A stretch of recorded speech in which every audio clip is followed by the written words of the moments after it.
Got some liberating to do. Have we gone back yet? It's amazing. They tried their fucking best. Oh my God. These war hawks were all over the media, including this Marine. He was an officer. I don't know what his rank was. He was an officer. He is no longer an officer because of a video that he posted. Marine officer demanding accountability from senior military officials. Oh, I thought it was going to be another rant about Biden. I mean, if you're ranting about senior military officials, I might be able to get behind this. Let's see what you have to say, Stuart Scheller, shall we? My name is Lieutenant Colonel Stu Scheller, United States Marine Corps. I'm the current battalion commander for Advanced Infantry Training Battalion. I've been in the Marine Infantry for 17 years. Started my tour with Victor 1-8. It's the current unit that's doing perimeter security, dealing with the mess that's going on there. You can see open source reporting that there was an explosion and some people were killed. I know through my inside channels that one of those people that were killed was someone that I have a personal relationship with. I would like to point out that many of the civilians killed in that attack were killed by the U.S. military. I would also like to point out that we drone striked a suspected suicide bomber and we killed a number of children, at least a handful. We won't go into more details because the families are still being notified. Not making this video because it's potentially an emotional time. Making it because I have a growing discontent and contempt for my perceived ineptitude at the foreign policy level, and I want to specifically ask some questions to some of my senior leaders. And I'll say, as a person that's not at 20 years, I feel like I have a lot to lose. If you play chess, you can only see 2 to 3 moves out because there's too many variables. I thought through if I post this video, what might happen to me, especially if the video picks up traction. If I have it did, posted, and you got fired. What you believe Spoiler alert. Will be defined by what you're willing to risk. So if I'm willing to risk my current battalion commander seat, my retirement, my family's stability to say some of the things that I want to say, I think it gives me some high ground to demand the same honesty, integrity, accountability from my senior leaders. And so I want to start with, we'll just use the Marine Corps. We'll just stick with the Marine Corps. So in the current fallout of Afghanistan, a lot of Marines were posting on social media, and in response to that, the Commandant published a letter, which is the Service Chief of the Marine Corps. And I want to read from it. It was dated 18 August, so only a week ago. The Commandant, sir, you wrote, "Some of you may be struggling with the simple question, was it all worth it? We want you to know that your service is meaningful, powerful, and important. You fought for the Marine to your left and the Marine to your right. You never let them down." And then you go on to say that, if we're struggling, we should seek counseling, which, I get it. People have killed people. I've killed people, and I seek counseling, and that's fine. There's a time and place for that. But the reason people are so upset on social media right now is not because the Marine on the battlefield let someone down. That service member has always rose to the occasion and done extraordinary things. People are upset because their senior leaders let them down, and none of them are raising their hands and accepting accountability or saying, we messed this up. If an 05 battalion commander has the simplest live fire incident EO complaint, boom, fired. But we have a Secretary of Defense that testified to Congress in May that the Afghan National Security Force could withstand the Taliban advance. We have chairmen of Joint Chief, who the Commandant is a member of that, who's supposed to advise on military policy. We have a Marine combatant commander. All of these people are supposed to advise, and I'm not saying we've got to be in Afghanistan forever, but I am saying, did any of you throw your rank on the table and say, hey, it's a bad idea to evacuate Bagram Airfield, the strategic air base, before we evacuate everyone? Did anyone do that? And when you didn't think to do that, did anyone raise their hand and say, we completely messed this up? I've got battalion commander friends right now that are posting similar things, and they're saying, wondering if all the lives were lost and if it was in vain, all those. It was in vain. 20 years. Now, I've been really hard, and it was when the people that, the Nazi adjacent people that came in on Thursday, Like they were throwing their service up in my face, and I was really fucking making fun of them for it. But like, this was unwinnable. They never had a strategic objective. The military couldn't win in Afghanistan because that was never the reason. It was always meant to be a money laundering scheme. So like, I don't exactly want to be callous towards the people that served, because there was no winning. You did die in vain. I'm sorry, I know you're trying to rationalize it, but the soldiers that died in vain. There was no reason for it. You made a bunch of fucking assholes rich. That's what happened. And we need to acknowledge that and stop that bullshit going forward. And he goes on to say that we're all part of a chain. While every link may not be tested, the strength of the chain is only as strong as each link, and you got to be, good links, something like that. And sounds like some commie bullshit. And from my position, potentially all those people did die in vain if we don't have senior leaders that own up and raise their hand and say, we did not do this well. No. You've missed the point. You were so fucking close. You were so fucking close, and you missed it. Well, in the end. Without that, we just keep repeating the same mistakes. This amalgamation of the economic / corporate / political / the military-industrial complex. Eisenhower warned us about it years and years ago. Higher military ranks are not holding up their end of the bargain. Yes. I want to say this very strongly. I have been fighting for 17 years. I am willing to throw it all away to say to my senior leaders, I demand accountability.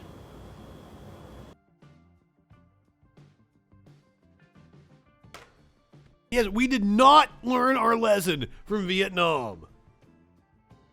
The U.S. never learns its lesson. Never. That's what I've been on this show, just like, I see the coming tragedies, and we're not doing anything about it. Can we please fucking act with caution?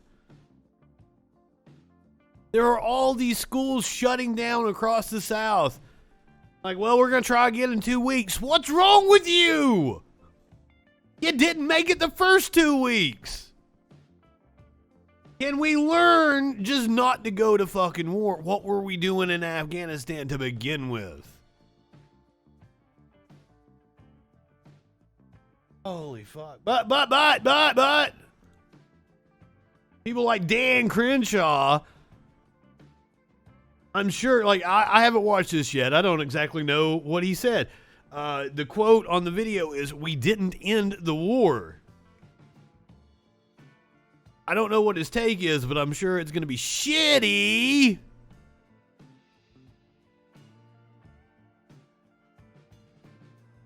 Give me that eye pussy. Everybody needs to know that I would give anything to piss in Dan Crenshaw's open eye hole. Let me turn to former Navy SEAL and veteran of Afghanistan as well, Dan Crenshaw. Thank you, Mr. Leader, for pulling us together. And showing this was during the Republican press conference earlier today. I actually took the train down today from New York City. I was in Manhattan and Lower Manhattan. He took the midnight train. I'm sorry. I won't do that again. Where the World Trade Center is, with some firefighters who were there that day. We'd been planning this for a long time in preparation for the 20th anniversary. And it's important that people understand what guys like him, what Gold Star families, what veterans feel from all this. There's no elation that the quote-unquote war has ended. The war has not ended. They know, especially Gold Star families. I had a meeting with a bunch of Gold Star families from the SEAL teams last week. And the goal of that meeting was to kind of see where everybody's at. How are you guys feeling? And it turned out there was no existential questions about whether their son or their husband had died in vain. They did. feel like Yeah, you're right. There is no fucking question. They died on behalf of fucking multinational corporations that do not give a shit. Do not give a shit about you or I. 100% they have bought and paid for fucking Dan Crenshaw, the higher ranks of the fucking military. There's this revolving door of contractors and people in the Defense Department. They just go in and out, make their money in the private sector, come in, work for the public sector so they can help grease the wheels for their buddies. And Dan Crenshaw wants to make sure that gravy train keeps on choo-choo-choo. were made in vain, but nobody actually had that opinion. Everybody knew, no. What did we get for 20 years? Well, we got no more 9/11s. We got no attacks on the homeland from this threat that caused 9/11 in 2001. And it's worth noting, we were not at war on September 10th, 2001. I fucking, what, 40,000, that was like the official number, was 43,000 civilians killed in Afghanistan. How many 9/11s is that to the Afghanis? Along with the almost 9/11 number of troops that we killed. Dan Crenshaw. When the USS Cole was bombed in 2000. We weren't at war in 1998 when our embassies were bombed. We weren't at war in 1993 when the World Trade Center was bombed. I'm not high enough for this shit. shit. War with us. We were just pretending like they weren't. And after September 11th, we stopped pretending. And unfortunately, today, we began pretending again. We began pretending like we ended a war. And I hope nobody's writing a headline that says, we ended America's longest war. We ended no wars. We didn't lose a war, we didn't end a war, but we Bullshit. took a strategic Bullshit. position in that war, in that fight. It will now be extremely difficult. We lost. To deter or deny terrorist safe havens. And it is this kind of whitewashing that is bad for the national psyche. This is complete nationalistic propaganda. Fuck off, Dan Crenshaw. This is the reason why I want to piss in your open eye hole, sir. It's this kind of fucking rhetoric. We didn't lose a war, we didn't end a war, but we did give up a strategic position in that war, in that fight. It will now be extremely difficult to deter or deny terrorist safe havens. We just can't do it. We don't have airfields nearby. If you like to be precise, if you want to get precise with language, we stuck our nose inside a civil war as a proxy fight between Russia, Iran, Saudi Arabia, and we did it on behalf of Saudi Arabia. And we suffered great loss, tremendous casualties. We killed a lot of people. We killed a lot of innocent Afghanis. And we exacerbated the conflict that already existed. To be precise about exactly what happened. And we realized it wasn't fucking worth it 20 years later, and we finally pulled the fuck out. So to be precise, we didn't lose a war because we didn't start the war. We just went over and participated in it. Took a beating and then got the fuck out and ran like the cowards we are. Dan Crenshaw. And even on our way out, we drone bombed a suspected suicide bomber and killed a bunch of kids. Have the resources. Taliban will most likely close off cellular networks and internet, making it impossible to target. We've had a shit ton of cyber attacks. On the ground anymore. And the homeland, and think of all the ones that we know about. Think about all the cyber attacks that we know about. There are plenty we don't know about that they have kept under wraps. Who knows what kind of attacks our government has seen that we don't know about? Like, it's easier to find out when it's a private company than when it's the Colonial Pipeline.